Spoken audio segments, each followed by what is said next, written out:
T-minus 1 minute.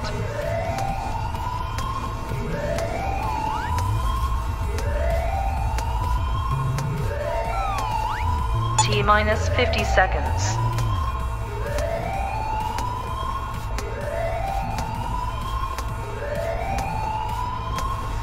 T-minus 40 seconds.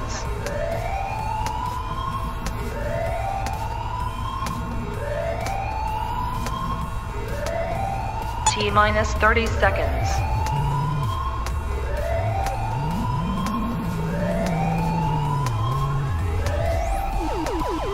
T-minus 20 seconds.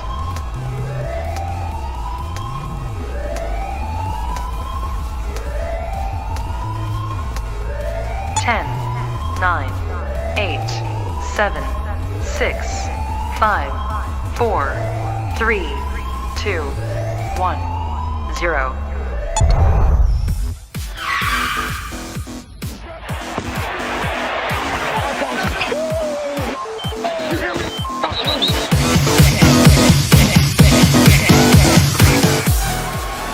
Rips the helmet off Rudolph's head and then eventually swings it and hits him in the head. 1, 2, 3, where you not hardcore? Let you live hardcore. And the letter of the rich was way hardcore. Yeah! Now we're right.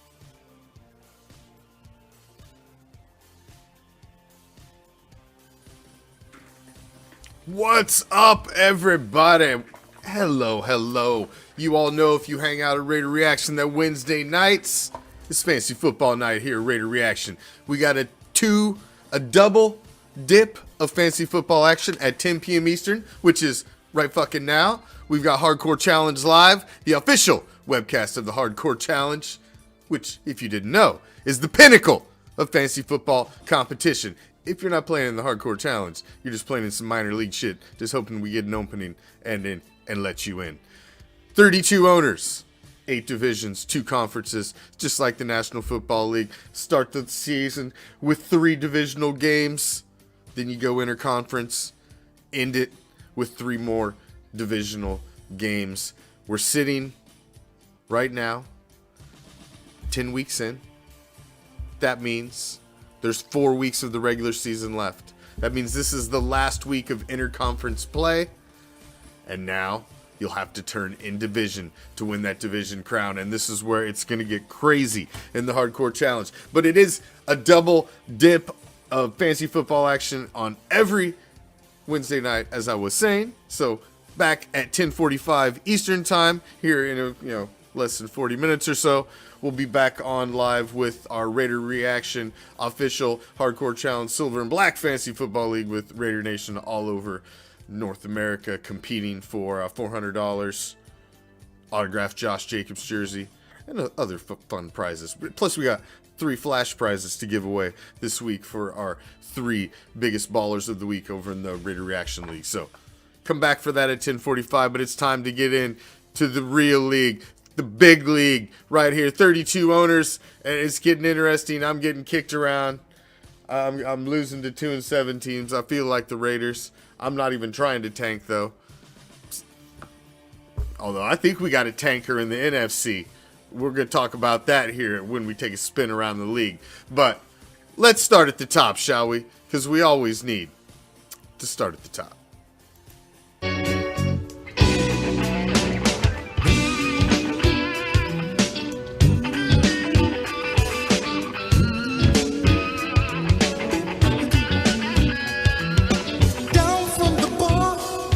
There's a platform stage. This week's big ballers starting off first over in the NFC as we got Knoxville Assassins just kicking the teeth in of Donkey Punch.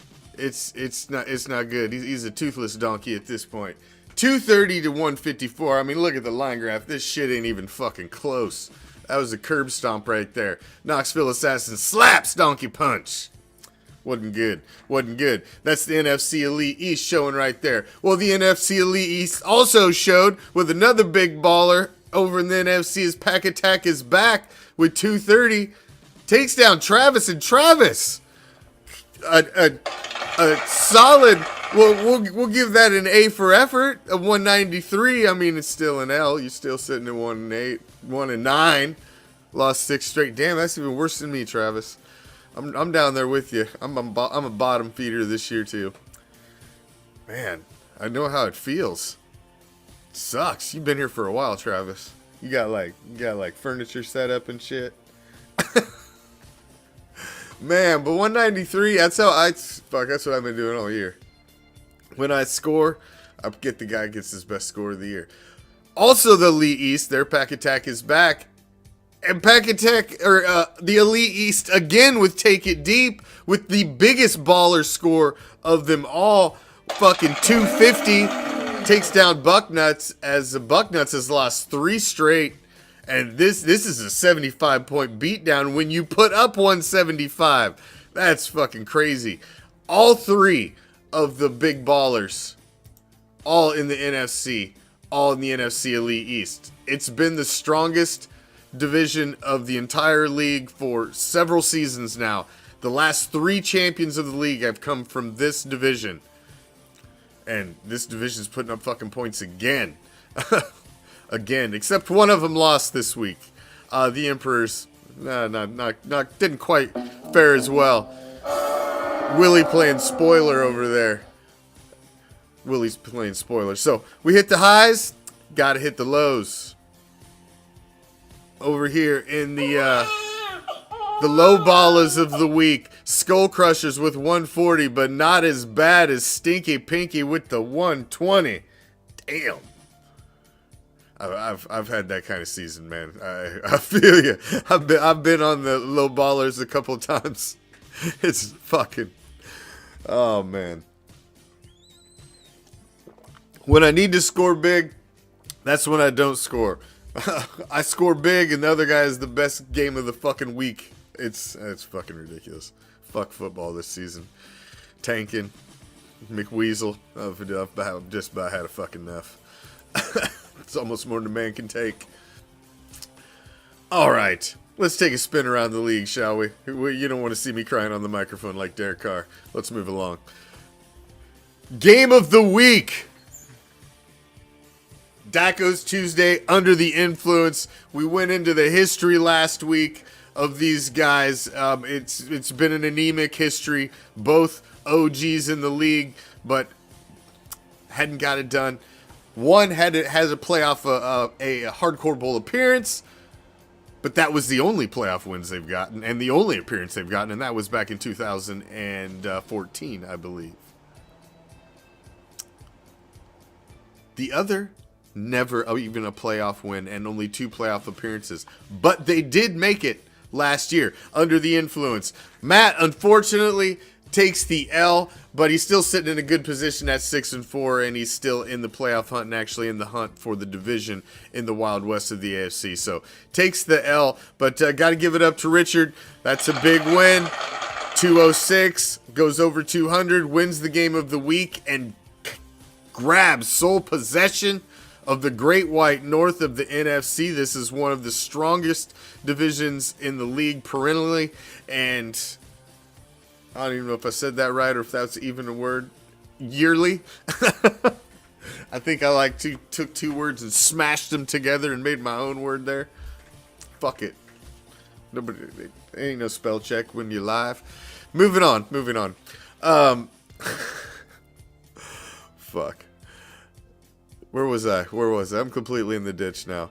Daco's Tuesdays. Big win. Sole possession of the Great White North in the AFC. Yearly, one of the strongest divisions in the league. But what's been down is up, and what's up is down this year. It's been a crazy year, but solid win by Richard as he's looking to claim this division. Getting ready to have to make the gauntlet and run back through this division with the last 3 games. Needs a win this week to kind of get a stretch, go to 8-3, and kind of lock it down for himself. So let's take a spin around the league now, shall we? We'll start over in the AFC where we were just talking with the Great White North as Daco's Tuesday sitting up there, 7-3, sole possession, bad company, Jake from State Farm, he's right back there, man. He's hanging in there. He got him a win, stays in the hunt. Second place in the Great White North. He's had a huge comeback from drafting first overall and going the Ofer last year. Knox Vegas Anarchy 5-5. Kevin is still kicking. He was my pick to actually win it all in the preseason. He's won 2 straight. He's staying in the wild card hunt currently right now at 5-5. Answer to the Master has I don't know how many fucking trades sitting in the queue right now, Tom. What are you out there? I don't know what he's doing. I don't know. We're gonna have to look into this. There might be some collusion going on. I don't know what's going on here.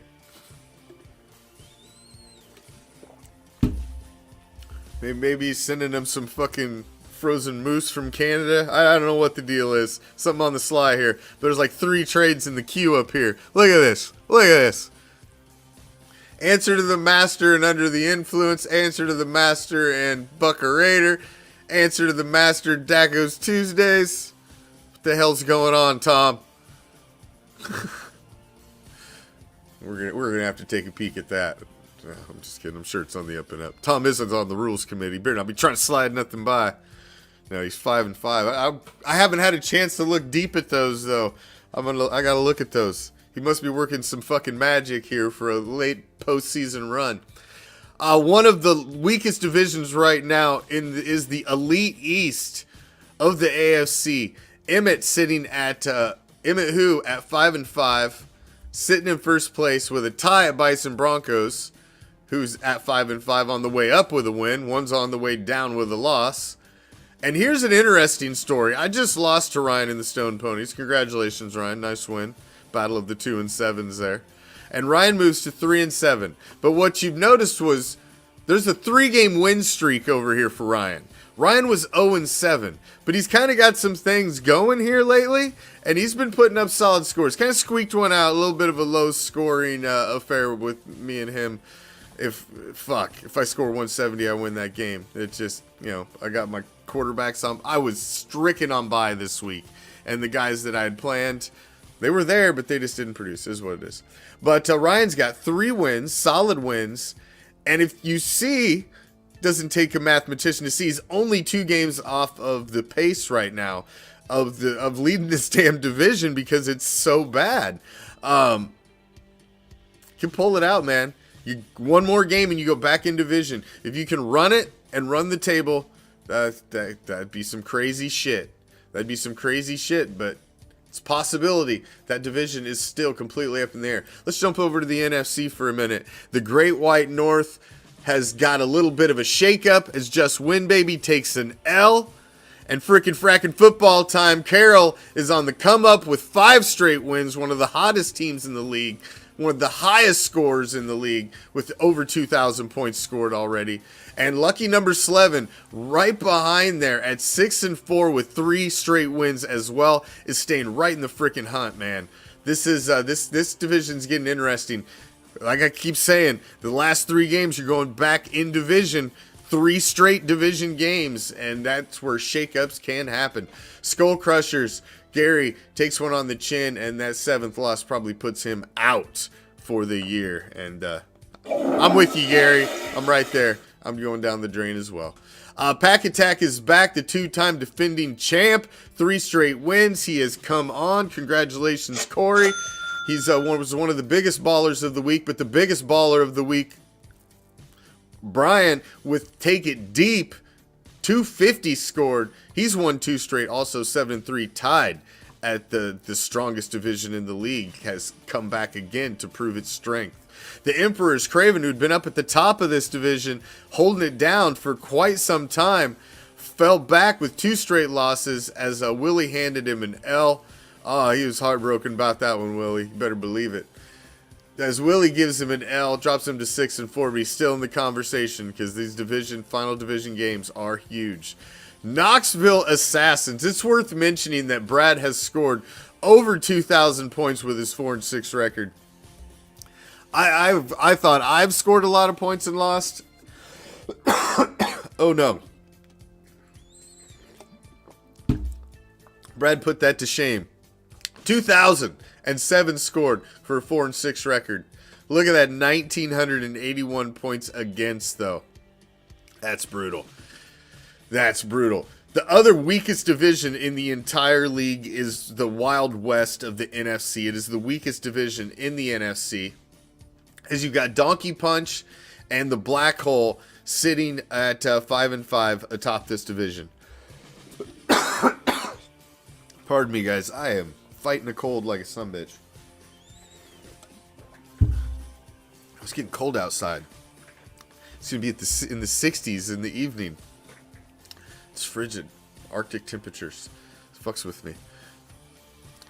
Cheesehead, still in the mix. Only one game off the pace right now. And then the Renegade Outlaws. Travis, solid performance. Thanks, Way bro. to show up. But unfortunately, just again, for like 9 straight weeks now. 6 straight weeks, excuse me. Don't let me not make it worse than it is. 6 straight weeks. That's just not good. That's just not good for anybody, Travis. Under the Influence takes the loss in the game of the week, but still sitting in sole possession of the Wild West as King Salami loses, Stinky Pinky loses his 4th straight, and Bleeding Green, who's actually scored more points than me as well, is sitting at 3-7 and lost 2 straight as well. It's just been a screwy fucking season in fantasy. And actually, Stinky Pinky was the low baller of the entire league with his 4th straight loss. That's not good. That's unfortunate. That's unfortunate. So, lose the game of the week and still have sole possession. El Parata, Ryan, with fumble those TDs. 9-1. Took an L last week for the winning streak to drop. And then he's back up off the mat with a win. 9-1. Sitting atop the entire damn thing. All-Pro Afro at 7-3. 2 straight wins. Staying right in the conversation. Can rattle off some wins, and if Ryan can maybe drop a couple in the division stretch here at the end, which he's going to have to play some stiff competition because this has turned out to be one of the strongest divisions in the league this season if you look across the points scored and the records. Bucka Raider, Reggie takes an L at 6-3-1. He's still well in the wild card hunt right now. And I took a loss, my 3rd straight, man. I'm 2-8. This season just fucking sucks across all fronts for me. Fuck the 2022 season for football in general. That's my consensus. The dirty south of the NFC, Bucknuts has lost 3 fucking straight and is still sitting in 1st place of the dirty south of the NFC. This just tells you how fucking fucked up this division is this year. Willie, who's normally up near the top, has got a win this week to move up in 4-6. Is actually only 2 games out of 1st place. So if he can string together some wins with the way Bucknuts just keeps sliding down the ladder here, Kyle just can't get it together the last 3 weeks. I got a Chubb. We got a head coach who brings in an offensive coordinator in fantasy football. It's our only co-owned team, and they've lost 2 straight. They need to get the 2 heads together there, Larry. Come on. And down here, we got to talk about this. We got to talk about Tank City down here. 9 straight losses in a row. I do believe Richard is running the Josh McWeasel strategy here, and he's just in full fucking tank mode because look at this. 1,529 points scored. I mean, that's just... What the fuck's going on over here, Richard? Are you on autopilot? What's going on? Come on now. That's just...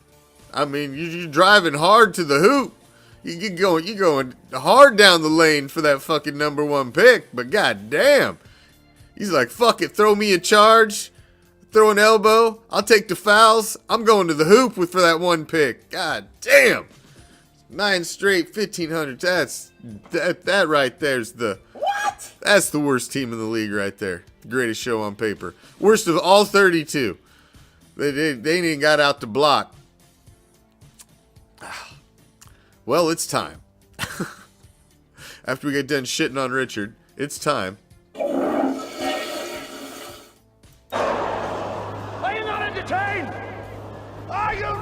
entertain! It's time Is this not why you were here? for the Hardcore Challenge Game of the Week.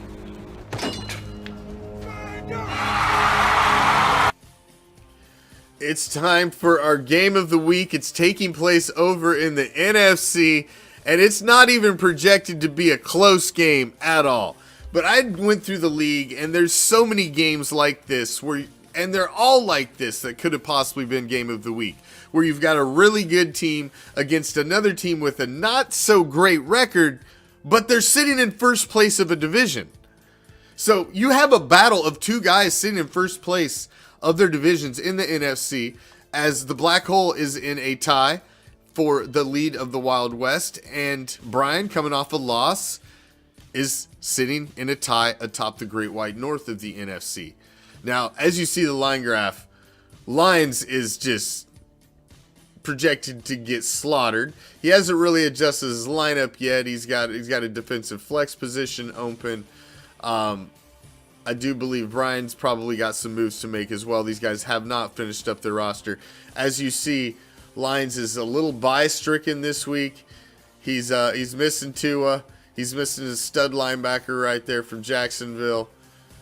You know, he's missing a couple Jaguars. So, you know, Lions team sucks. But this is a game of the week right here where if he goes to 6-5, 6-5 pushes him to the front of this division, possibly by a game, because Donkey Punch is you know, they're barely keeping their head above water as well. One of these two is going to sink. So it's sink or swim time for Lions here. That's why he's in the game of the week. Is he going to cash in? Loser! Or is he going to be a loser? So what we're going to see here. We're going to see. He's highlighted the game of the week. I'm obviously picking Brian, but this is why we have a game of the week. We've got to, both these guys are sitting in first place. It's time to see who's a pretender and who's a contender. That's your game of the week. Remember, like I said, one more game of interconference play, and then you've got 3 straight division games to close this sucker out. 14-game regular season, and then we're into the playoffs, man. We're in 6 in each conference, down to 1 champion. Who will represent the AFC? Who will represent the NFC in Hardcore Bowl 14 for the Mandich Cup? That's what it's all about. Oh, that, and also there's $1,000 up if you win it all too. $500 if you win your conference. So, 1,000 for the winner, 500 for second place. That's not too bad. Name on the cup, ring.